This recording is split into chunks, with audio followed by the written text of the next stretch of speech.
خب سلام عرض میکنم، وقتون بخیر باشه. یه توضیح کوتاهی بدم راجع به تغذیه ها. دو تا مدل آیسی ما اینجا می‌بینیم، فن 1112 و EMS 1117. فن 1.2 ولت و EMS 3.3 ولت رو تولید میکنه. حالا مدل های 5 ولتی خروجی 5 ولتی اونها موجود هستش تو بازار. ورودی 5 ولت میادش و در خروجی اون ولتاژی که مورد نیازمون هستش رو میگیریم.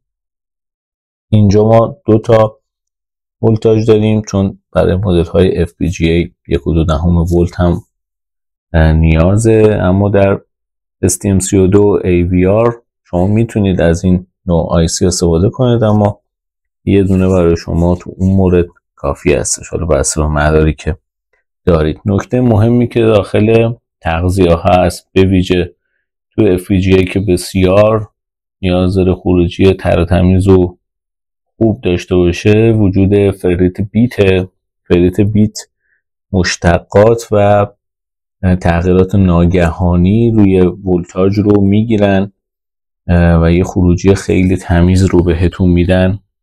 اینها رو دمپ میکنه و خیلی مناسبه برای اینکه رو خط تغذیه‌تون باشه. خازن‌های 100 نانوفاراد یا 100 میکروفاراد که استفاده شده، این خازن‌ها هم نویز ها و فرکانس های کم و زیاد رو جلوگیری میکنه ازش و نمیذاره که اینها تأثیر رو خروجی بذارن، مخصوصا برای FPGA مدل های CPLD، اسپارتان 6 اینها و STM32. خروجی خیلی مهمه، مخصوصا تغذیه باید واقعا یه تغذیه خوب باشه. برای اینکه حالا مخصوصا برای FPGA شما میتونید در این خروجی در اینجا یک دیود TVS هم بذارید، مثلا مدل SMPG 5 تو بازار هم موجوده، خیلی دیود خوبی هستش، سرعت بالاست و برای کنترل ولتاژهای نوسانی به کار میره. توی FPGA خیلی مناسب تره که استفاده بکنید ازش و دیود خیلی مناسبیه، ارزون قیمت هم خیلی گرون نیست.